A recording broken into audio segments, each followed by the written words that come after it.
Hi, We're back at it, back at it again. episode 4. And today we will be discussing, or discussing um my mother's journey in going to school, going to college, and yeah, what was that like at the time? What was life like at the time, and how these experiences have shaped and changed the future, basically. And Well, then, we're going to open up with a card. yeah. Thank you for joining us. Thank you for joining. Thank you for tuning in. Thank you for watching. And so this is from the We're Not Really Strangers. And the question is, do you believe everyone has a calling? And if so, do you think that I found mine? I definitely believe that everybody have a calling, and I'm sure that you found yours. How it's, how it's going to be manifested is very beautiful to see. We will wait for that when that chapter hits. Okay. She's saying I found it, y'all. What do you admire most about me? Wow. How relevant. What I admire most about you, I think, is your ability to grow, your capacity for change and for betterment and for just showing me that so many things are possible that I would have maybe otherwise I would have never known, or I would have been able to see it from afar, but I get to see like an up close, real life zoomed in kind of picture of how it can look. So I think that I really admire, and it inspires me constantly. Thank you. Okay, y'all know what to do. If you with your loved ones, go ahead and ask them these questions. Yeah. And share it. Don't let us be by ourselves with this. Like, for real. We actually doing this so we can have sometimes challenging conversations, and other times just real, raw, uncut, unfiltered. We don't have no prepping, as we always say. We just jump on and create it as we go along. So, where should you begin? Well, let's say at the age of, how old were you? 36. 36. I was actually 36 when I actually went to get the actual degree. And what was that process like before you went into college? Before I went to college, for those who don't know, I was homeschooled because our community didn't have status in Israel. So our parents created something called the Kingdom School in Holiness. And we had all the grades and subjects, and our parents taught us. And that experience was incredible. Because for me, it taught me creativity, flexibility, resilience, determination. They just poured everything they had into us, and I am truly, truly grateful. On the flip side to that, I really didn't have a great command of languages. I faked it. Everybody thought I was just so smart. And I was, until I had to regurgitate whatever was taught to me on paper. And that was pretty interesting because I just didn't have a proper concept of how to give it back. Yeah. I can give it back verbally, but in a written form, I pretty much couldn't do it. And so the idea of going to school had always played in my mind once we had status in the country, that maybe that was something I wanted to do.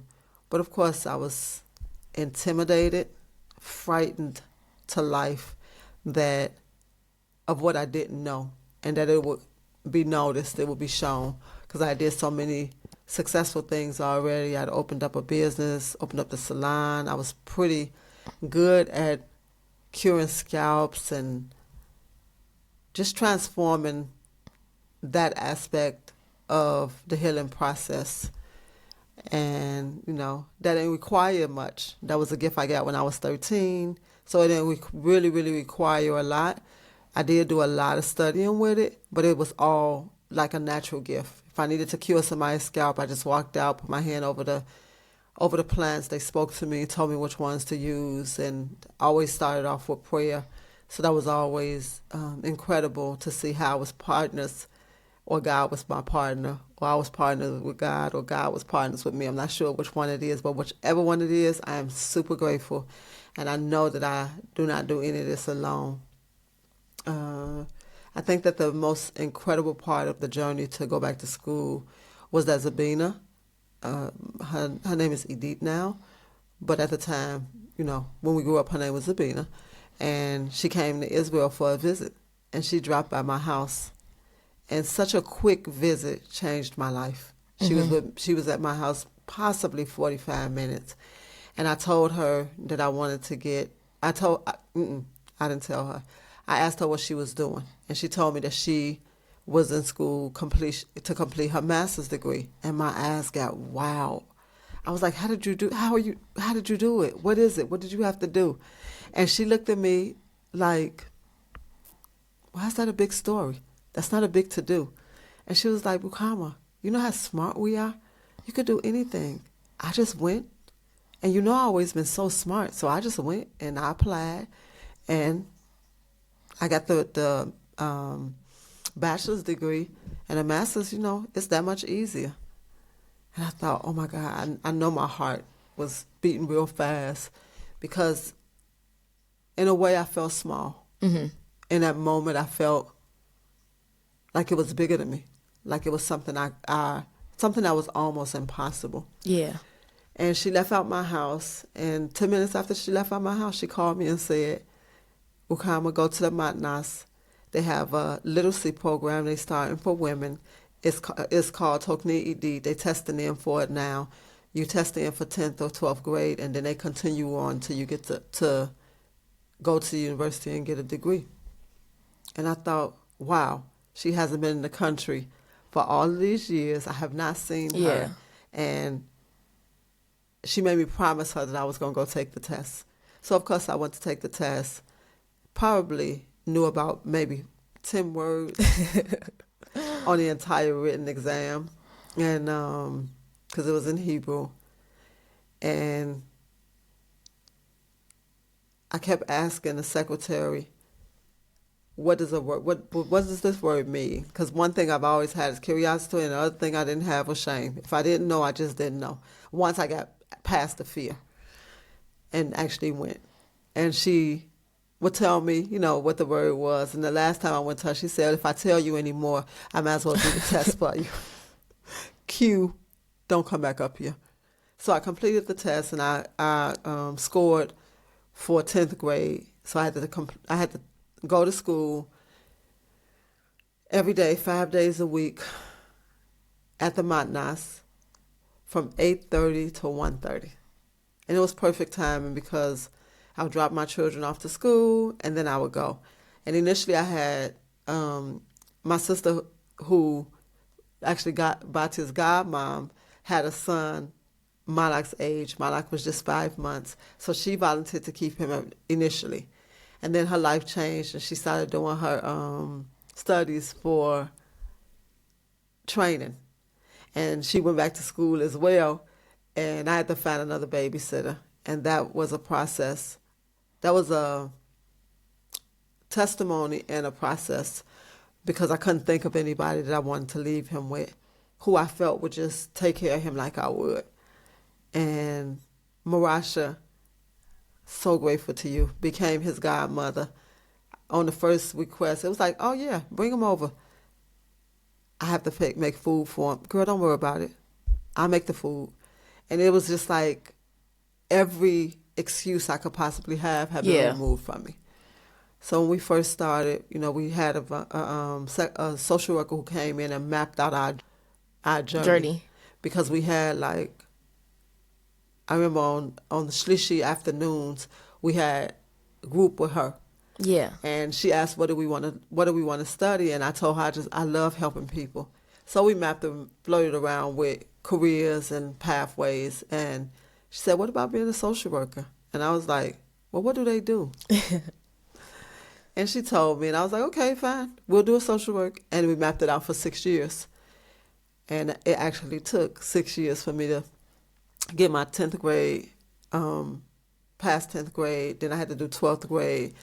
And then I had to do a Mikina, which is like a preparatory for people who was over 30, which that was a great blessing to me. So that was my first time leaving the city for school, and I left the city twice a week, early in the morning. School was at 8:30 in the morning, and it got over in the evening. So I would be gone all day. And then once I passed that, I just somehow just kept passing these things. I was always amazed and surprised with myself that I had passed another one, and I passed another one.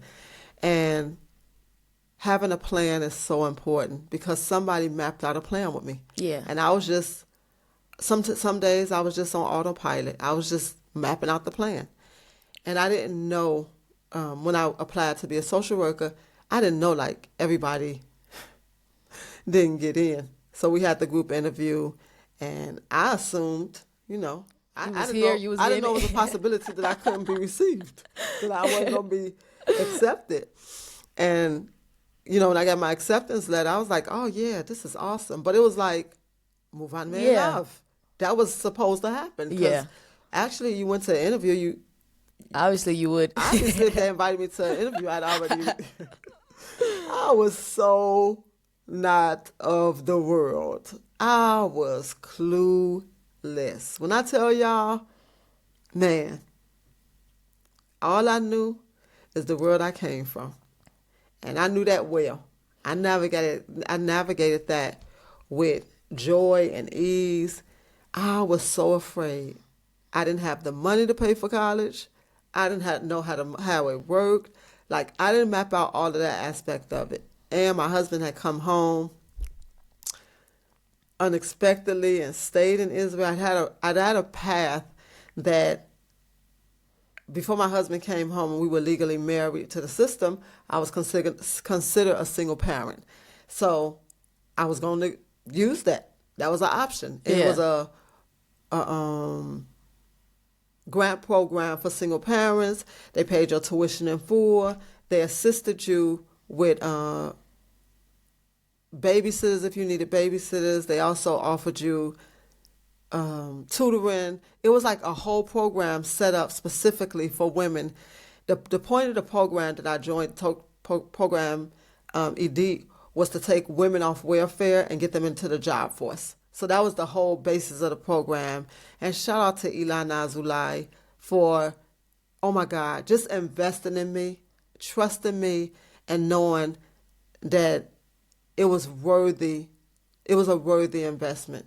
I honor, love, and appreciate her because that program that she created, helped establish, the city paid for at least the initial part of the 10th grade program, because all the rest you was basically on your own with getting grants.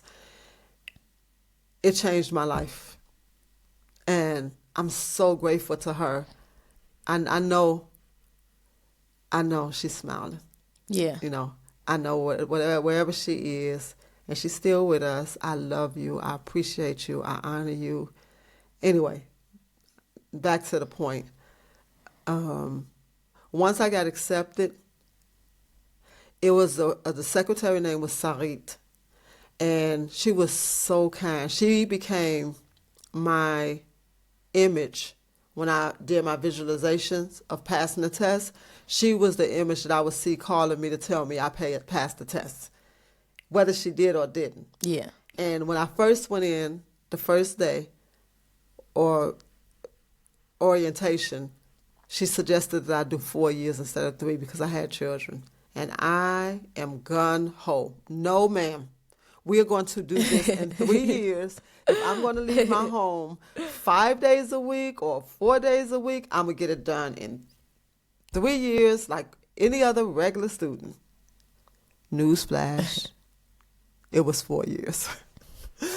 It was incredible because I gave it everything I had. Wow. First of all, to have little children and go back to school is a challenge. And my Ima always told me that get as much education as you can before you have children. She said it's not impossible, but it's definitely a challenge to do it with children. Did I hear those words? Every time I climbed on that bus. Woo. Anyway, I got accepted. And after I got accepted, I started the extra work. I'm an awesome, incredible manifester. I can basically manifest anything in my world that I set my intention on. But I didn't have the details. So I didn't know what I was manifesting. I just knew I was going to school to be a social worker. Till I got in statistic class, and I was like, is it numbers or words? Is it formulas? What do they want from me? I think I spent that whole semester trying to figure out what do they want. And I told you I was brand new money. I was green. I couldn't, oh my God, it was just something else. At any rate, when I finished that first year, I did not pass. I needed a 75 average to go up to the next year. Whoo! You're talking about a moment. I can tell you what I did. When I realized the next test I had to take was a 2-pointer and not a 4-pointer, I got my children out the house, stood in the shower, and I cried. I just cried. I couldn't believe it. I felt like the kid that was being left in kindergarten. I cried and cried and cried, and I just couldn't believe it. What had I done? What didn't I do right? I went through all of that. And as soon as I got finished, it was almost like, yep, that's over. I went into severe gratitude. I was so proud of myself. I was so grateful. I was so happy I'd passed the test enough to get a 73 average. I mean, I was geeked with myself, and I went to take that last test, and I said, it doesn't even matter what I get on it. It was the second semester in statistics. I got an 85 on that one, but it still wasn't my average from semester 1 was a 58. Like, I was clueless. So it wasn't enough to get me over the board, to say the least. But I had kind of a clue. I had a basis, a clue of that. This is about to whip my butt. But I am determined, so I'm sticking with it. And, man, it seemed like everybody who was in that first round with me, the first year that I didn't make it past, they just all seemed like they was geniuses. Everything seemed so easy. It seemed so light for them. And I was just like, God, what is wrong with me? Am I this slow? And I will tell you one of the greatest experiences of feeling like I didn't belong. One, shout out to Alon, the dean. He looked out for me from day one. I so appreciate you for just looking me in my eyes and telling me that it was something in my eyes that told you I was going to succeed. And as long as I passed, as long as I succeeded, you was going to support me. Thank you, Alon. Thank you, thank you, thank you. Every ounce of me is grateful to you, to your support, for what you saw in me. And thank you to just the process. He made sure I got the grants. He made sure I was covered. Man. I must have had something in my eyes. That's all I could say. Because I had fear inside of me. But, oh, my God. He was seeing something else. What? They gave me a grant. I was like, what am I supposed to do with this? This 3,000 shekels. This tuition is 12,000 shekels. And they called me in to do a Irul. And Lord have mercy. I didn't even know. I wasn't faking on no level. I had no clue how those tears fell out of my eyes. This quickness. I was like, no, y'all have to help me with more. There's nothing I could do with this. I'm going to have to drop out. Yeah. Those were some tough times, but they was beautiful when I look back on them. Reflecting. Yeah. Thank you, Sarit. Because I'm telling y'all, I expected her to call me and tell me that I passed. Thank you, thank you, thank you. And when I started the next year, and I had to do some courses over, man, the stuff I had to do over, psychology, sociology, and childhood development. Who will have 5 kids and don't understand childhood development? I didn't get it. Man, I didn't get what they wanted with these theories. PJ, what did you want from me? Eric Erickson, Anyway, I did that second year, and I started that second year with what I called the special kids. If I was with the geniuses at first, I got with the special kids. They was the creators. They were wild and loud and happy and fun. And I think the first day back, I felt internal shame, like seeing the students above me continue, and I was left behind. I felt so much shame inside of myself.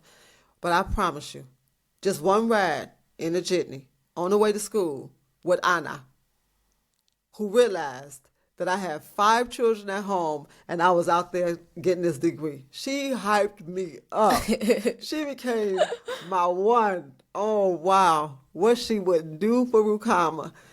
I'm on a jitney, minding my business, and she like, do y'all know who she is? This is Rookamah. She has 5 children. She is now in our class. Oh, my God. I'm just super impressed. And I was like, you don't even know me. But she's definitely one of my life angels, living angels.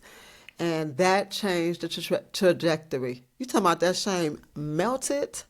It was like I got partners. Yeah. People wanted to do their assignments with me, even though I was clueless. Still. Yeah. That was a different experience. So I did those classes with them, and I did all of my generals. And that was the best year of that complete degree. The average was high. I made up. And after that, I didn't play anymore. So you was serious? You was locked in? It wasn't a 75. It had to be over 80. I took it really serious. No play. Yeah. Oh, my gosh. No play. That's so beautiful how even on like the outside, people can see your potential and people can see how capable you are, even despite however you may feel in yourself or the shakiness that you may feel in yourself. It's like people on the outside that they can see it. And even if they can see it in themselves and it's reflected through you, and it's just like they give you that encouragement and that drive to keep going forward. They may not even know. They speak life over you. Yeah. They spoke life over me. Like, oh man. Yeah. Thank you. When we did the Mechinah, Zohar, the head of the Mechinah, he said, look to your left, look to your right. Only one of you gonna make it. I carried those words with me. I looked to my left and my right every time I sat in class. I was like, and I'm gonna be the one who makes it. I don't care what it takes. I'm going to be the one that makes it. Yeah. Wow. What a journey. Yeah. 36. I think a lot of people have a tendency, I don't even want to say to get stuck, but just to get overly familiar with what it is that they know and the life that they see, and you can sort of just limit your own capacity for greatness just because you won't even entertain another thought, or like it just, maybe you don't even have the resources, maybe it's just never even crossed your path. How you say your friend came and it was like suddenly this was a door that was open, that it was a program that was already in the country, it was a program that had been there all along, and then somebody just can come and bring that resource to you, and it has a way of elevating your own life and then also the lives of everyone around you. Right. Yeah. I do my best to notice, to see people, and to speak life over them. If I see it, I'm going to call it out, because I want to, whatever is in you that is showing you, telling you the opposite, I pray that one catch of my word gave you the ability to continue on. I think what was most inspiring is that my imam went to she studied hypnosis when she was 60. And that was inspiring to me. You know, she had videos and she watched it and she traveled to the States to take the test. And I think that struck something inside of me as well that was very inspiring. But I was great to say that something that really showed how I must not have been of the world, period, clueless, was I'd asked one of the lecturers if he would give me study time. And he told me yes, and he gave me a half an hour after his class once a week.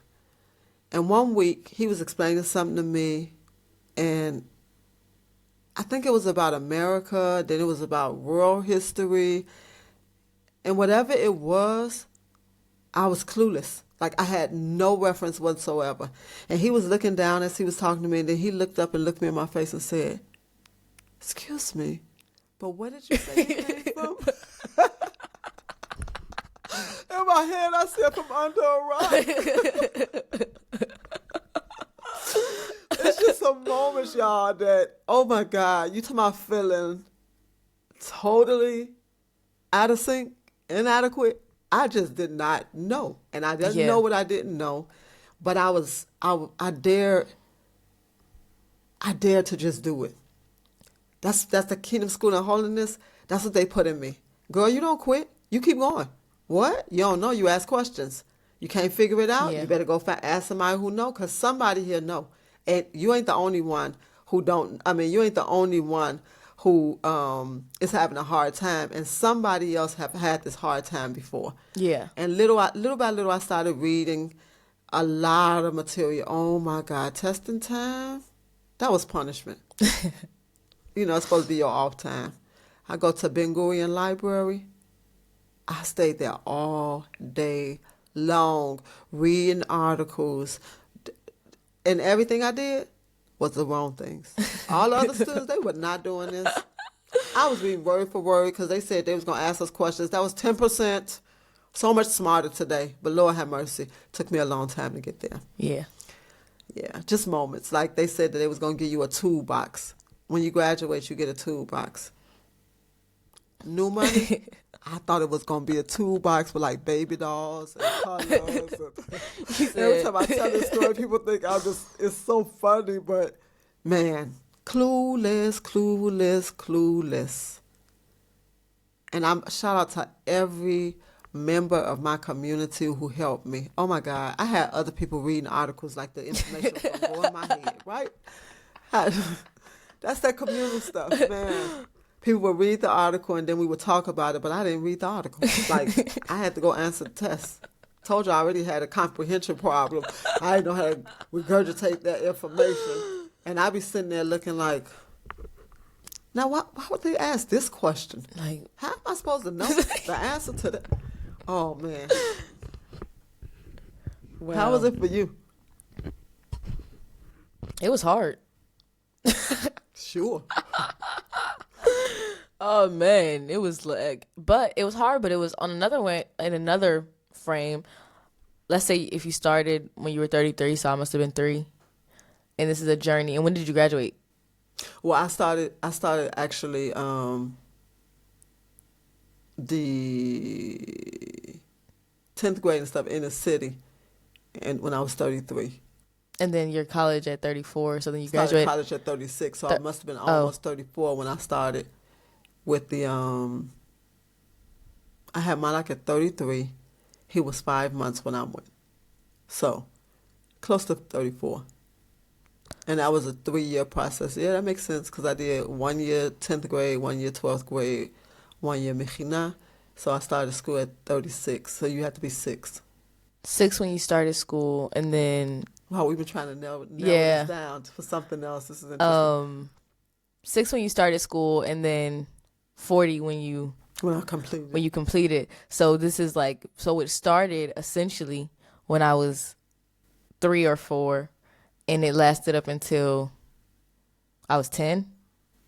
If you were 40, I was 10. Yeah. So it was the whole of my childhood. It was just, that's how it was. That was what we knew, I think. I wonder how it was now that I think about it for my brothers that were older, Because it was like, that must have been a complete, in my, like, it was, he came into the world and it was already something different. But I wonder what it must have been like for them to have that that adjustment and that shift. But it was hard. It was there were moments in there that were really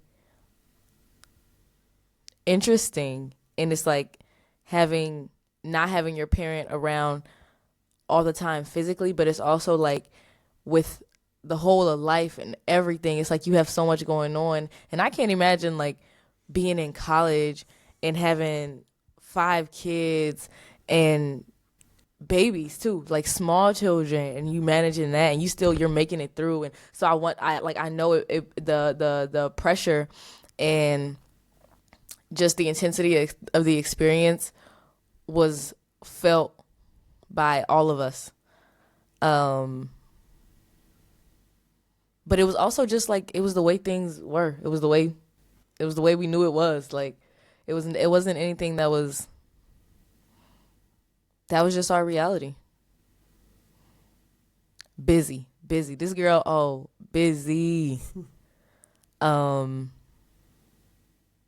it's interesting. We'll have to do another one and bring everybody on. See how discussion to see, of course, if everybody's interested. The dynamics and how it played on everybody. Because simple thing, I was in a life completely. I took them to school every day. Yeah. And I was very active in the school. And I went from that to being gone on the bus, 6:30 in the morning. Thank you to my husband for making sure they got to school.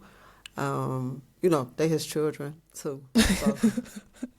But it's always, that just took me to sociology class. Why does women tell their husbands thank you, and how we so programmed, because no one is telling us thank you every morning for getting the children to school. But it definitely allowed me to be able to leave out early, and had to cook dinner before I left. And sometimes when I came back, and rarely when I came back, it would be the night before. It was a lot of moving parts.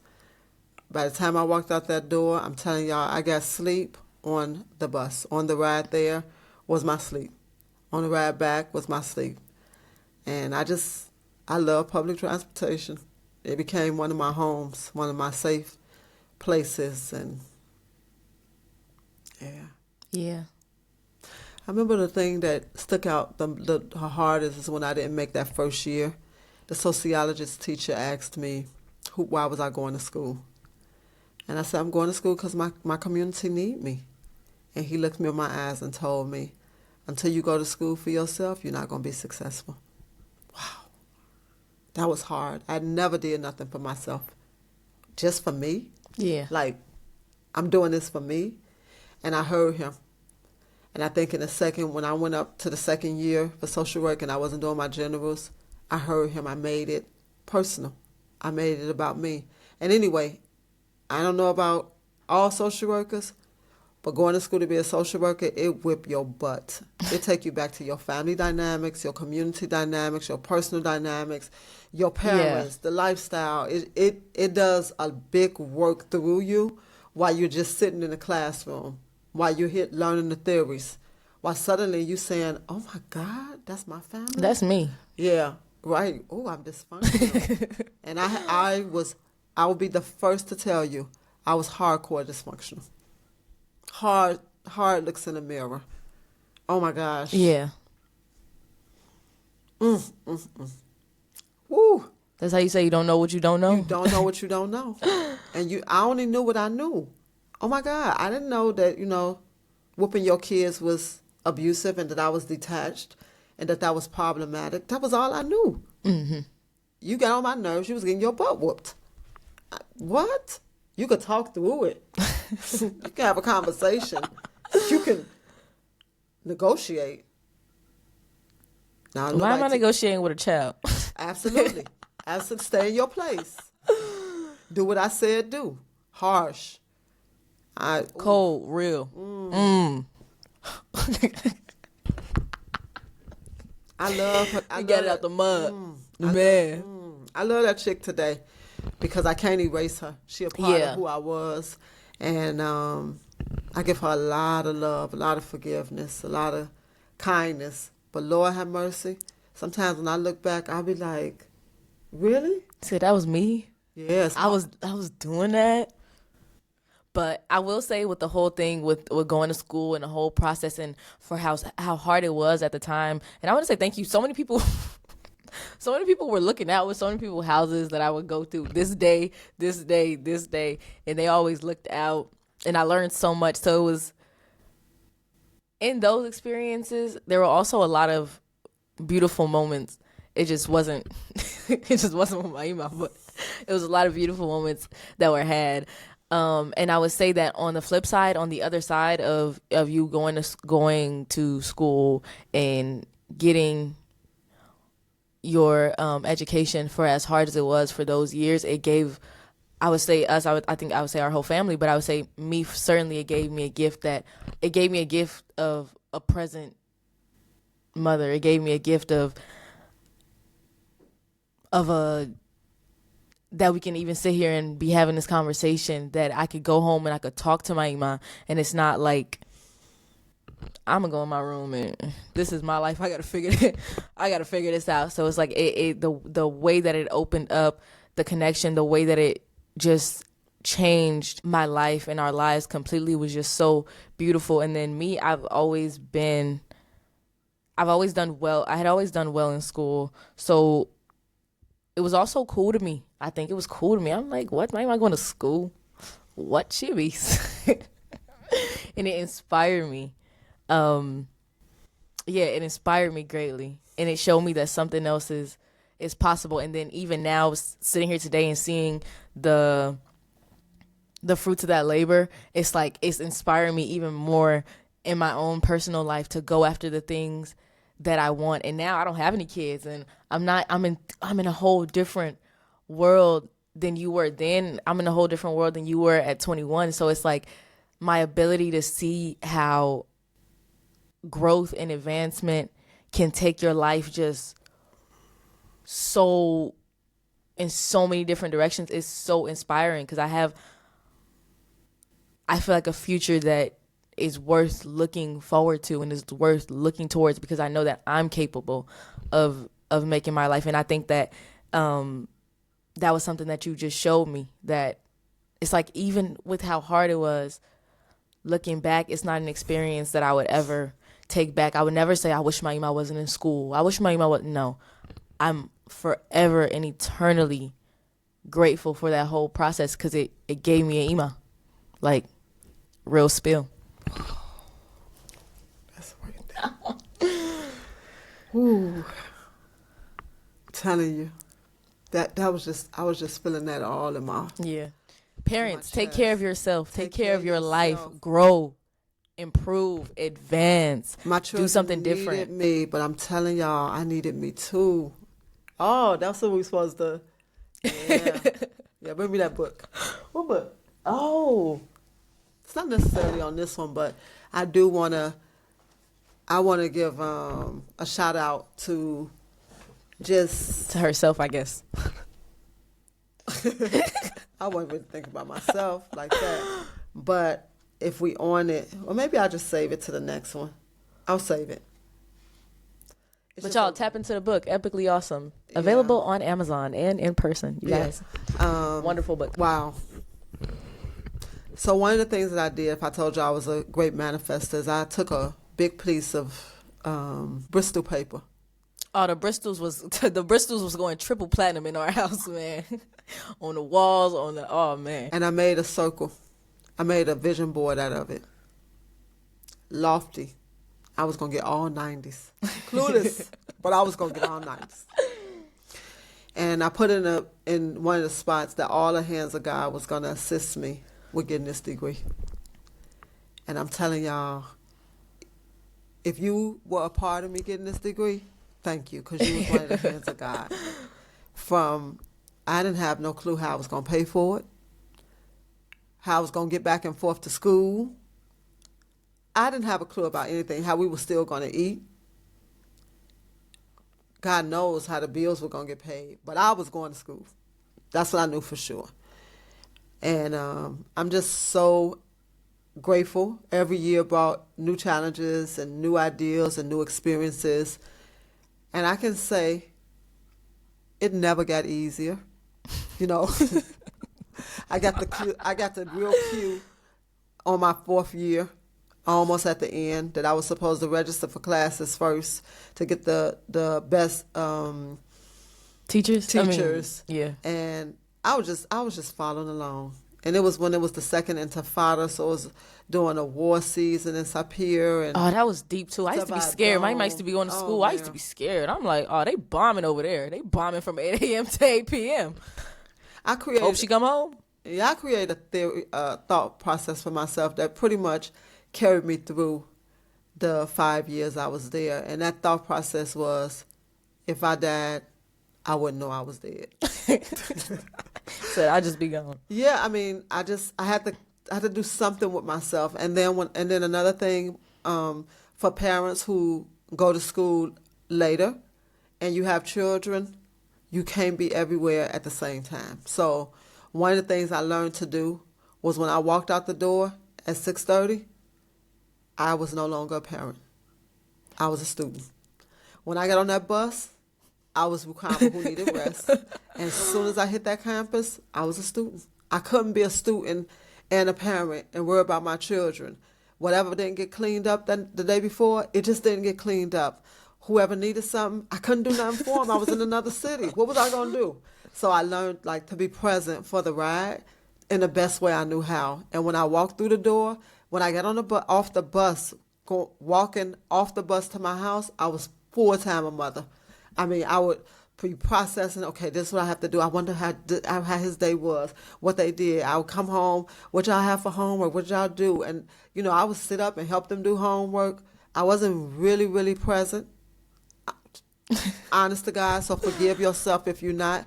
But I don't think that they knew it, because I would be thinking that while I was helping them do their homework, I'd be thinking about the homework I had to do, or an assignment I had to turn in, or a test that was coming up, or did I really understand this? And so you go look that up. Yeah. And you go look that up. And tell me what and that is. Tell me. And our weekends were incredible. It was papers everywhere. It was doing activities with them. It was playing. It was everything I could do to give them that one day, that she night, Friday night and Saturday. I would give everything I had. From it wouldn't matter what it was. I had to do hair for the week, iron clothes, wash.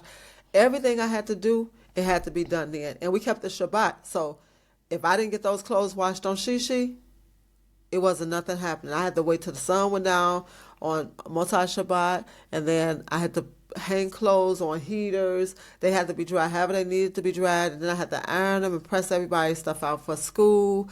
Because, I was definitely very loyal to being dutiful. So I was dutiful. Yeah.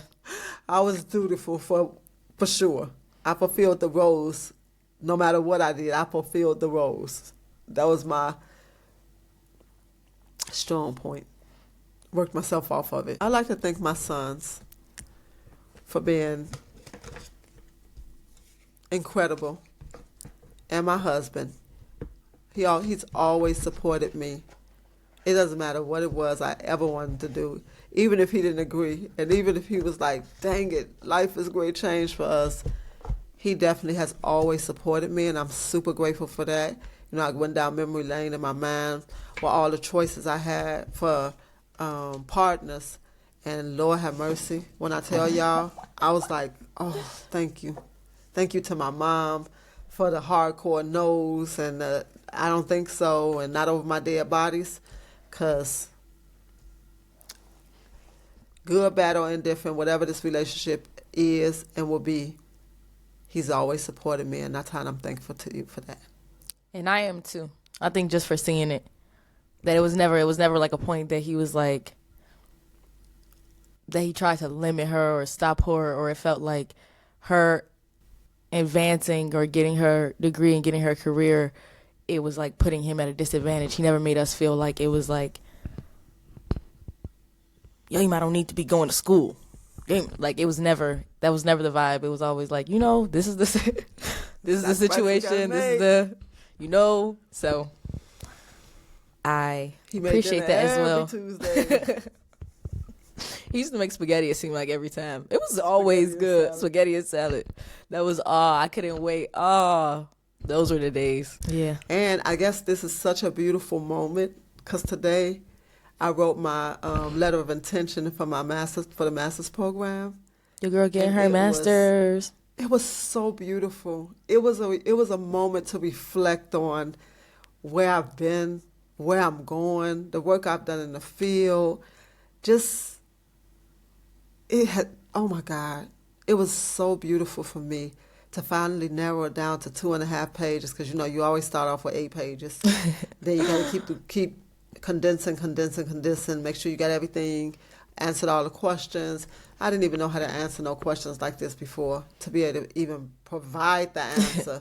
But my mind is so expansive now, and I'm so grateful to my mind, my being, myself for taking the leaps and understanding that Foucault is not the same as Darko. Or, man, I just had everybody mixed up. I couldn't keep track of none of these people's names. I mean, PJ, do you got on your pajamas? Like, so you wasn't. Wow, I just wasn't in sync. And then last names? Oh, man, I definitely didn't know last names.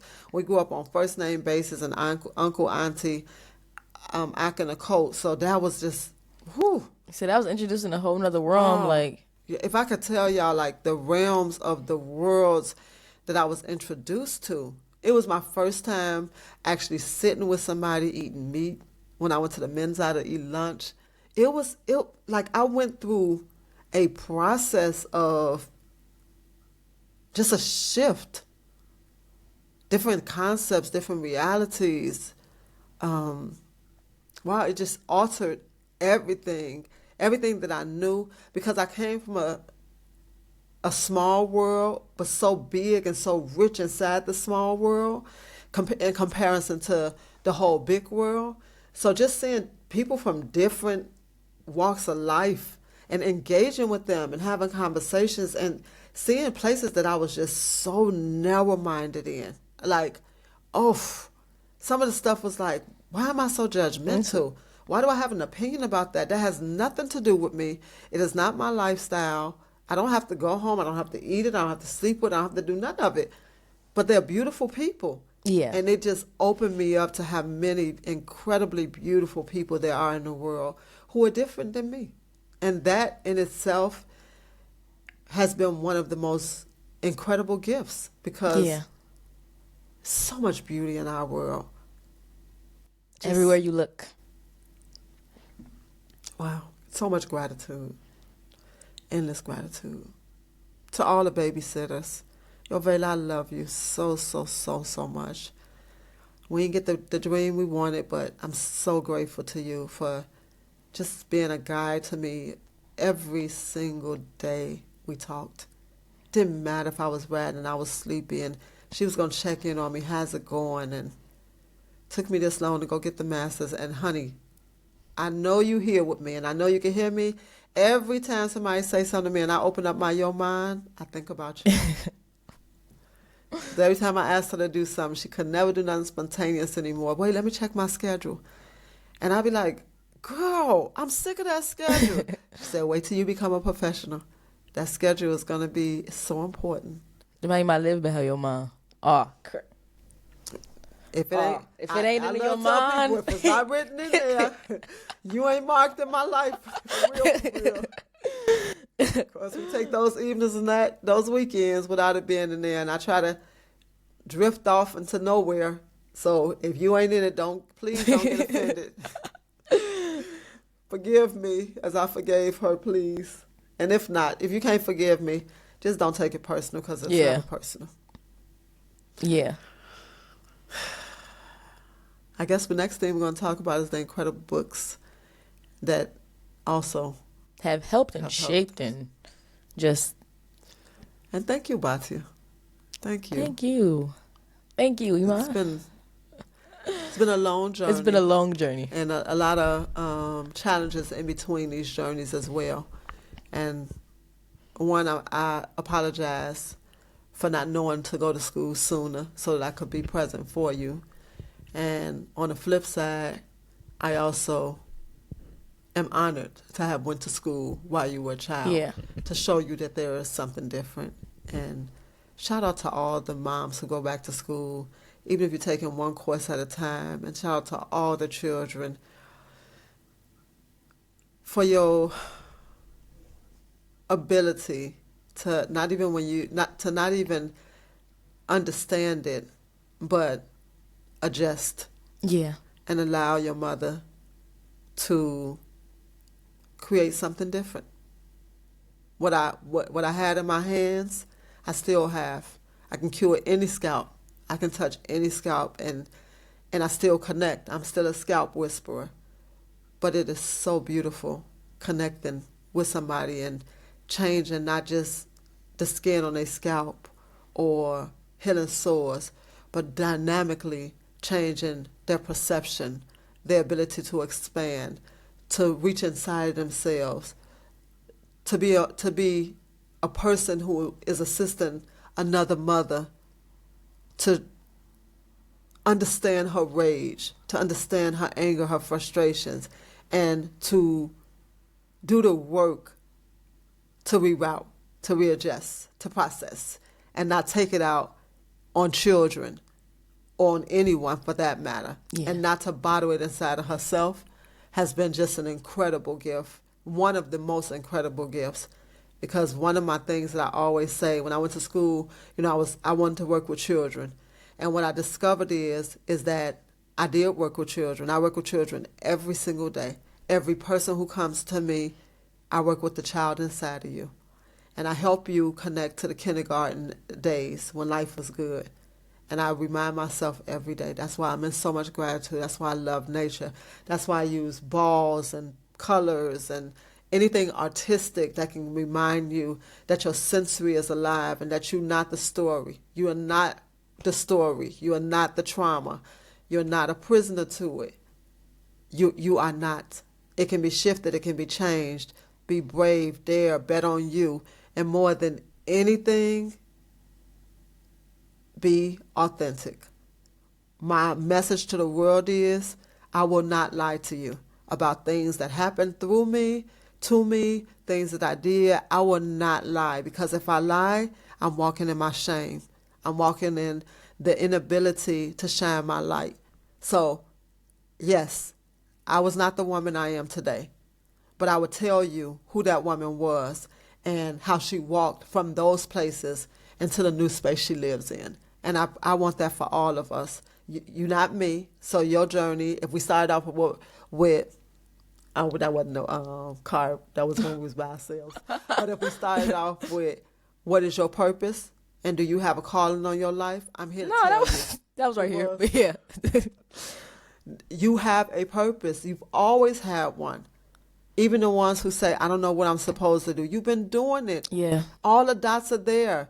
All you have to do, when I went to school to be a social worker and what I do with clients, I'm just connecting the dots for my whole life. It's not nothing new. It's just a beautiful tapestry. Well, we just did all the talking today. Leave us comments. What do you think? What is this conversation awakening or stirring inside of you? And, if you have a daughter who's in school, get into her life. Find out what's going on there. I can't wait till my daughter go to school. And we can talk about it, and I can smile and laugh with her, or let her lay her head on my lap when it's hard. And, that is a gift. And I understand it because I did it. I'm not just sitting on the sidelines saying, you're going to be all right. I understand what it feels like when the pressure is hard. And her pressure is going to be different than my pressure because she doesn't have 5 children. She's not married. So she's actually doing what my mom said is the easiest way to do it. Oh my God. I'm going to let you ask me this. But you know what? Oh, wow. What would your younger self not believe about your life today? That we are grown. Man. That we made the shift. That I know more than I knew yesterday. that I grew up and I'm not a secretary and I'm not just a hairstylist. Yeah. That I'm actually a light, a transformer. I'm actually like, wow, that was good. Yeah. It's so funny. We be pulling cards. It's relevant. It's all. That was so stirring. My younger self wouldn't believe that this day would be here. Man.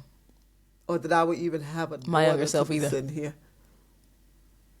You know? What would your younger self? Do you want to do the same one? Will my younger self not believe about my life today? Or do you want to just pick another one? I can do this one. Okay. In short, everything, I think. Oh, that's pretty incredible. Oh, you could not have paid me. Oh, wow. But in all the best ways possible. Oh, wow. In every best way possible. So, yeah. We still kicking it, y'all. You're still kicking it. Ask yourselves. What would your younger self not believe about your life today? And it is such an opportunity to reflect and to see how far you've grown. Because I think it's often you can sit in a space of maybe what am I doing? If you're feeling stuck or if you're feeling like, oh, well, what really is life right now? And then when you're able to look back and see like, oh, wow. Even if what you remember, even if what you would not believe today is something that you wouldn't perceive as like positive, that also just gives you an opportunity to look at yourself, to look at the child inside of you, and how do they feel? What's going on with them? What are they seeking? Yeah. What do they wish they had? Yeah. Because flip that. Say in 10 years if you had to ask the same question. What would my 21-year-old self not believe about my life? Oh, man. Man. Go ahead and start working today. Yeah. On the next 10 years on what would you not believe about your life. Whoo, I can't wait. Oh, my God. That's going to carry, that question is going to go with me. Love you all. Love you all. Thank you all for being a part of our Thank you for joining. Thank you for watching. Thank you for tapping in. We hope you enjoyed. And leave comments and share us with your friends and family. And have bigger conversations. This was a big conversation, at least for me. Yeah, it was. Yeah.